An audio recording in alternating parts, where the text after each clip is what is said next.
প্রিয় শিক্ষার্থী ভাইয়া অথবা আপু, উচ্চ মাধ্যমিক রসায়ন দ্বিতীয় পত্র প্রতিটা অধ্যায়ের প্রতিটা টপিক খুব মজার এবং সহজবোধ্য করতে সিএমআই স্কুলের ধারাবাহিক লেকচার ভিডিওর এই আয়োজন। নতুন আরও একটি পর্বে তোমাকে স্বাগত জানাচ্ছি। আমি মাহমুদুল হাসান, তোমার অন্যতম একজন শুভাকাঙ্ক্ষী।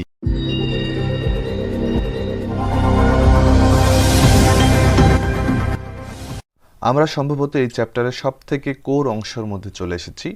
এই 2-3টা এপিসোড খুব গুরুত্বপূর্ণ হবে তোমাদের জন্য। আদর্শ গ্যাস এবং বাস্তব গ্যাস সংক্রান্ত যে কথাবার্তাগুলো আমরা আলোচনা করব সেগুলো খুব ভালো মতন খেয়াল করবে। আমরা প্রথমে একদম সংজ্ঞায় যদি যাই, আদর্শ গ্যাস কী জিনিস এবং বাস্তব গ্যাস কী জিনিস। আমরা প্রথমে সংজ্ঞা বলবো, সংজ্ঞার পরে প্র্যাকটিক্যালি তারা কেমন দেখতে সেটা আমরা আলোচনা করব। আদর্শ গ্যাস কী জিনিস?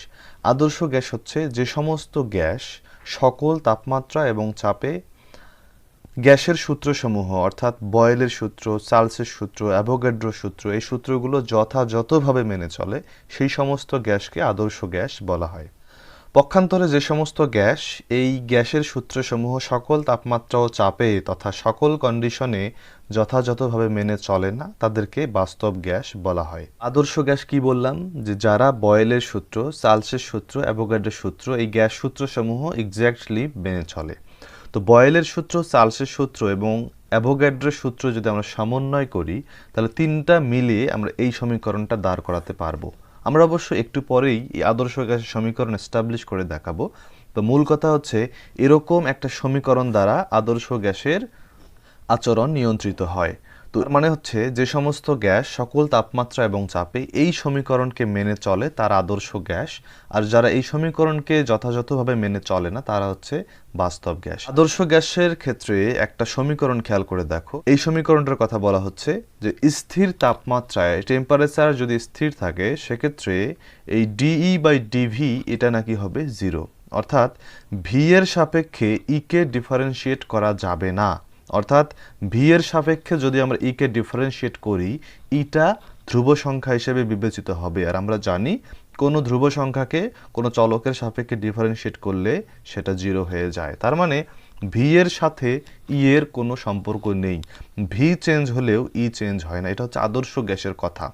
মানে হচ্ছে, মনে করো এরকম একটা পাত্র আছে, এই পাত্রের মধ্যে যে গ্যাসীয় অণুপরমাণুগুলো আছে, এই যে অণুপরমাণুগুলো আছে এদের নিজস্ব একটা অভ্যন্তরীণ শক্তি আছে, তাদের মধ্যে অন্তর্নিহিত একটা শক্তি আছে। সেই শক্তিটা নিয়ে তারা এই পাত্রের মধ্যে বিরাজ করতেছে। এখন এই নির্দিষ্ট পরিমাণ গ্যাসের অণুপরমাণুগুলোকে যদি আমরা এই পাত্রে রেখেই তার চাপ কম বেশি করে স্থির তাপমাত্রায় যদি আমরা এটার আয়তন বাড়ায় দেই বা কমায় দেই, তাহলে এই গ্যাসসমূহের অভ্যন্তরীণ শক্তিতে কোনো পরিবর্তন আসবে না যদি স্থির তাপমাত্রা হয়। কারণ তাপমাত্রা চেঞ্জ হলে কিন্তু আবার অন্তর্নিহিত শক্তি বাড়ে কমে। এই কারণে স্থির তাপমাত্রায় যদি আয়তন আর বাইরে থেকে চাপ প্রয়োগ করে বাড়াই বা কমাই, সেক্ষেত্রে এই অন্তর্নিহিত শক্তিতে কোনো পার্থক্য পরিলক্ষিত হয় না। তার মানে অন্তর্নিহিত শক্তি কনস্ট্যান্ট থাকে, আর কনস্ট্যান্ট রাশিকে ডিফারেন্সিয়েট করলে পাওয়া যায় 0। তার মানে আদর্শ গ্যাস যদি হয় সেক্ষেত্রে এটা পাওয়া যাবে 0, আর বাস্তব গ্যাসের ক্ষেত্রে এইটা 0 পাওয়া যাবে না। অর্থাৎ বাস্তব গ্যাসের ক্ষেত্রে অন্তর্নিহিত শক্তিসমূহ আয়তন পরিবর্তনের সাথে সাথে একটু হলেও কম বেশি হয়। আরেকটা কথা হচ্ছে, নিম্ন চাপ এবং উচ্চ তাপমাত্রায় গ্যাসসমূহ আদর্শ আচরণ করে। কেন নিম্ন চাপ, কেন উচ্চ তাপমাত্রায়, ওটা আমরা একটু পরেই ব্যাখ্যা করব। তো এই তিনটা হচ্ছে আদর্শ গ্যাসের মূল কথা। তোমাদের টেক্সট বুকে আরও কয়েকটা বৈশিষ্ট্য তোমরা পেয়ে থাকবা, যে আদর্শ গ্যাসসমূহের ক্ষেত্রে পিভি ইজুকাল টু কে, অর্থাৎ পিভি এর গুণফলটা সবসময় কে থাকবে, অর্থাৎ একটা ধ্রুব সংখ্যা থাকবে। তারপরে দেখে থাকবা Z is equal to PV/RT is equal to 1। এই জিনিসগুলো আরও কয়েকটা বৈশিষ্ট্য তোমরা এখান থেকে পেয়ে যাবা, যদিও আমরা এই সংকোচনশীল গুণাঙ্কেও এখানে আলোচনা করছি না। তারপরও এরকম 5-6টা তোমরা বৈশিষ্ট্য আদর্শ গ্যাসের পেয়ে যাবা, এবং সেখান থেকে আদর্শ গ্যাসের বৈশিষ্ট্যগুলো লিপিবদ্ধ করে পড়তে হবে। তো আদর্শ গ্যাসের বৈশিষ্ট্যগুলো আলোচনা করার পরে আমরা চলে আসতেছি আদর্শ গ্যাসের সমীকরণে। আদর্শ গ্যাসের সমীকরণ আমরা এখন এস্টাবলিশ করব। আমরা আদর্শ গ্যাস বলতে কাদেরকে বলতেছি? আদর্শ গ্যাস মানে হচ্ছে যারা বয়েলের সূত্র, চার্লসের সূত্র এবং অ্যাভোগাড্রোর সূত্র স্পষ্টভাবে মেনে চলে, তারা হচ্ছে আদর্শ গ্যাস। তো এই তিনটা সমীকরণকে যদি আমরা একসাথে সমন্বয় করি সেক্ষেত্রে আমরা কি লিখতে পারবো? ভি সমানুপাতিক NT/P। তার মানে আমরা সমানুপাতিক চিহ্ন তুলে দিয়ে একটা ধ্রুব সংখ্যা লিখতে পারি NT/P, এবং সেখান থেকে আমরা লিখতে পারি PV = NKT। এই যে PV = NKT পাইলাম, আমরা কিন্তু এখন আদর্শ গ্যাসের সমীকরণ PV = nRT এখনো কিন্তু পাইনি। আমরা পেয়েছি কি NKT। তার মানে নিশ্চয়ই K এর সঙ্গে R এর একটা সম্পর্ক বা তাৎপর্য একটা আছে। এখানে K এর তাৎপর্যটা কি? এখানে K এর তাৎপর্য মানে হচ্ছে যদি n = 1 হয়, তার মানে আমরা সমীকরণটা কি লিখতে পারি? n = 1 এর ক্ষেত্রে সমীকরণটা লিখতে পারি PV = KT। তার মানে PV/T = K। এই কথাটাতে আমরা একটু পজ করতেছি, আমরা এখানে একটু থামবো। এই যে K এর মান, এইটা মূলত এই যে গ্যাসীয় পদার্থের এই পাত্রের ভিতর যে গ্যাসীয় পদার্থের অণু পরমাণুগুলো ছিল, এই অণু পরমাণুগুলোর ভর এবং প্রকৃতির উপর নির্ভর করে। ভরের উপর তো অবশ্যই নির্ভর করবে, কারণ নির্দিষ্ট ভরের ক্ষেত্রে আমরা সূত্রগুলো আলোচনা করে থাকি, কিন্তু ভরের প্রকৃতির উপরও এই K এর মান নির্ভর করে। এক এক গ্যাসের জন্য K এর মান এক এক রকম হয়ে থাকে। কিন্তু যদি n = 1 মোল হয়, আমরা জানি n = 1 মোল হলে সেইটা নির্দিষ্ট পরিমাণ আয়তন দখল করে, অর্থাৎ সেটাকে আমরা মোলার আয়তন বলে থাকি। আর আমরা জানি যে 1 মোল পরিমাণ গ্যাস যে পরিমাণ আয়তন দখল করে সেখানে অণুর সংখ্যাও থাকে নির্দিষ্ট। তার মানে এই যে প্রত্যেকটা গ্যাসে অণুর সংখ্যা নির্দিষ্ট থাকে, তাদের ভর তাদের আয়তন নির্দিষ্ট থাকে, তার মানে আমরা বলতে পারি যে PV/T এর মান তার মানে আমরা বলতে পারি K বা PV/T এর মান এই গ্যাস অণুগুলো প্রকৃতির উপর নির্ভর করে না, শুধুমাত্র ভরের উপর নির্ভর করে। আর আমরা যেহেতু সকল গ্যাসের ক্ষেত্রে K এর মান একই রকম পাবো, সেক্ষেত্রে সকল গ্যাসের কথা বিবেচনা করে PV = KT না লিখে সেটাকে PV = RT লেখা হয়। এটা হচ্ছে n = 1 মোলের জন্য। কিন্তু n = যদি একাধিক মোল যদি হতো, অর্থাৎ n এর গুণিতক বা এরকম যদি একাধিক মোল সংখ্যা হতো, তাহলে আমরা লিখতে পারতাম PV = nRT। অর্থাৎ 1 মোলের জন্য PV = RT, n মোলের জন্য হচ্ছে PV = nRT। অর্থাৎ আমরা PV = NKT কে এইভাবে কনভার্ট করতে পারি। এটাই হচ্ছে আদর্শ গ্যাসের অবস্থার সমীকরণ, যাকে আদর্শ গ্যাসের সমীকরণ বলা হয়ে থাকে। এই সমীকরণের মধ্যে গ্যাসের প্রকৃতির উপর নির্ভর করে এমন কোনো রাশি নেই, যার কারণে এইটাকে সকল গ্যাসের জন্য আদর্শ গ্যাসের সমীকরণ বলা হয়ে থাকে। এখন দেখো আদর্শ গ্যাস সমীকরণের প্রযোজ্যতা, অর্থাৎ কোন অবস্থায় আদর্শ গ্যাস সমীকরণ প্রযোজ্য হয়। আদর্শ গ্যাস আমরা আগে লিখব PV = nRT, যেখানে R তো অলরেডি একটা ধ্রুব সংখ্যা। যদি P এবং N যদি স্থির থাকে, অর্থাৎ স্থির চাপে যদি নির্দিষ্ট পরিমাণ কোনো গ্যাস নেওয়া হয়, সেক্ষেত্রে আমরা অবশ্যই লিখতে পারি V = T, অর্থাৎ টেম্পারেচার বাড়ালে আয়তন বাড়ে, অবশ্যই এটা আমরা জানি।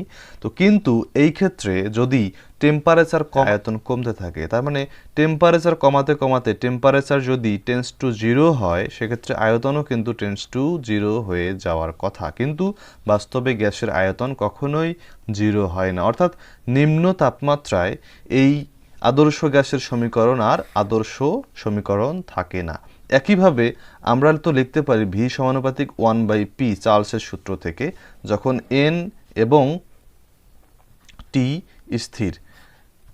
তাহলে আমরা এখান থেকে বলতে পারি P যদি ইনফিনিটি হয়, সেক্ষেত্রে আমরা V বলতে পারি সেটা হবে 0, কিন্তু বাস্তবে কখনো আয়তন 0 হয় না। তার মানে অসীম চাপ অর্থাৎ উচ্চ চাপের ক্ষেত্রেও আদর্শ গ্যাসের সমীকরণ আদর্শ থাকে না, অর্থাৎ উচ্চ চাপ এবং নিম্ন তাপমাত্রায় এই সমীকরণ আদর্শ গ্যাসের সমীকরণ আর থাকে না। তার মানে উল্টা কথাটা হবে যে নিম্ন চাপ এবং উচ্চ তাপমাত্রায় এরা আদর্শ আচরণ করে। আমরা একটু প্র্যাকটিক্যালি চিন্তা করি। এই গ্যাসের নাম হচ্ছে আদর্শ গ্যাস। এখানে যে অণু পরমাণুগুলো আছে তারা হচ্ছে আদর্শ গ্যাস। গ্যাসের সংজ্ঞা থেকে কি জানি, এই যে আন্তঃআণবিক দূরত্ব সেটা থাকবে অনেক বেশি এবং আন্তঃআণবিক আকর্ষণ বল থাকবে অনেক কম। তার মানে যত দূরত্ব হবে তত ভালো আদর্শ গ্যাস হবে, যত কম আকর্ষণ বল হবে তত ভালো আদর্শ গ্যাস হবে। তাহলে চিন্তা করো তো যে অণু পরমাণুগুলো কখন দূরে দূরে থাকে। যখন তাদের মধ্যে টেম্পারেচার বাড়ায় দেওয়া হয় বা চাপ কমায় দেওয়া হয়, সেক্ষেত্রে আয়তন বাড়ে, অর্থাৎ অণু পরমাণুগুলো বেশি স্থান জুড়ে অবস্থান করতে পারে। তার মানে আমরা বলতে পারি যে গ্যাসসমূহ যেহেতু দূরে দূরে থাকতে চায়, বেশি গতিতে ছোটাছুটি করতে চায়, সেরকম কন্ডিশন যেই ক্ষেত্রে হয় সেই কন্ডিশনটা হলো আদর্শ কন্ডিশন। তার মানে সে আদর্শ কন্ডিশন কোনটা? নিম্ন চাপ এবং উচ্চ তাপমাত্রায়, কারণ এই কন্ডিশনগুলোতে আয়তন বেড়ে যায়, যার ফলে তারা স্বাধীনভাবে মুক্তভাবে আদর্শ অবস্থায় বিরাজ করতে পারে।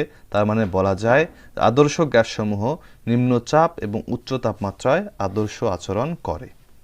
এখন দেখো আমরা যে সমীকরণ পড়তেছি PV is equal to N R T, আমরা কি যে রাশিগুলো আছে পি ভি এন টি এরা হচ্ছে পরিবর্তনশীল রাশি, কিন্তু আর এটা হচ্ছে একটা কনস্ট্যান্ট রাশি যেটা সবসময় ধ্রুব থাকবে। এটাকে বলা হয় সার্বজনীন মোলার গ্যাস ধ্রুবক। তোমরা অবশ্যই এই রাশিটার সঙ্গে পরিচিত আছো।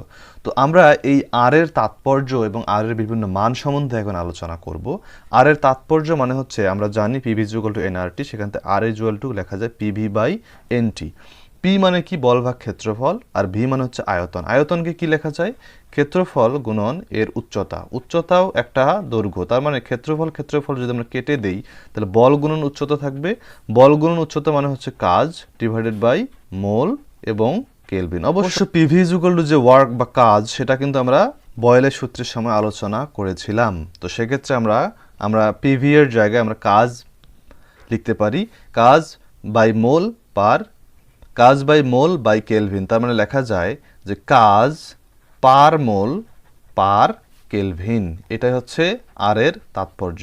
তার মানে চিন্তা করে দেখো, পার মোল পার কেলভিন, তার মানে 1 মোলের 1 কেলভিন বাড়াতে এরকম একটা কথা চলে আসবে। সেটাই খেয়াল করো এখানে, যে প্রতি 1 মোল গ্যাসের তাপমাত্রা 1 কেলভিন বৃদ্ধি করতে যে পরিমাণ কাজ সম্পন্ন করতে হয়, যেহেতু এটা কাজ, যে পরিমাণ কাজ সম্পন্ন করতে হয় তাকেই মোলার গ্যাস ধ্রুবক বলা হয়। আমরা এখন দেখব যে আর এর মান কীরকম হতে পারে। যেহেতু কনস্ট্যান্ট, সেক্ষেত্রে আর এর মান কনস্ট্যান্ট ভ্যালুটা আসলে কি।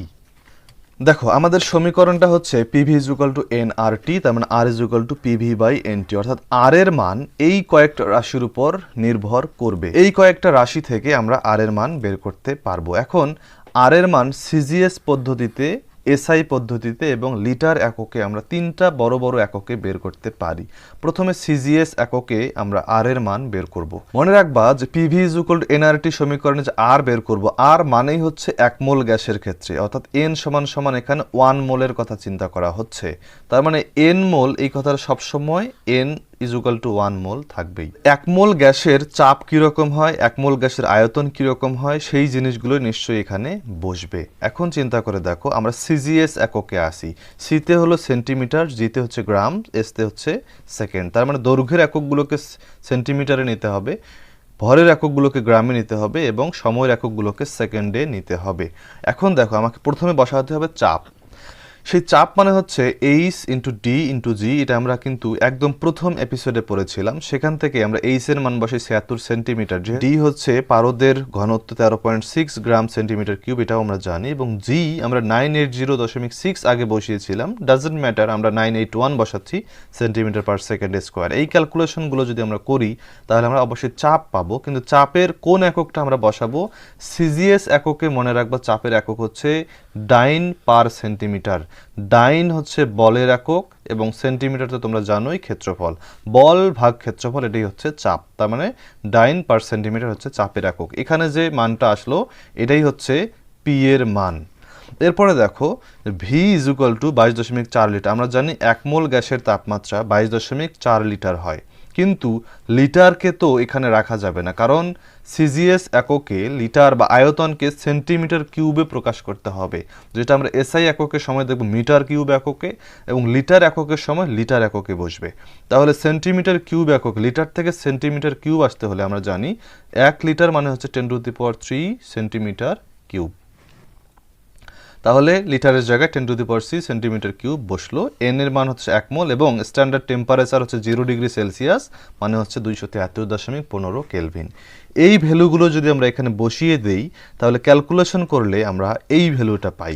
এই ভ্যালুটা ইজ ইকুয়াল টু, দেখো তো, এই যে ডাইন পার সেন্টিমিটার কিউব পার মোল পার কেলভিন, এই মানগুলো যদি আমরা গুণ করি, এই এককগুলো গুণ করলে আমরা ডাইন পাবো, সেন্টিমিটার থেকে আমরা শুধু সেন্টিমিটার পাবো, পার মোল পার কেলভিন পাবো।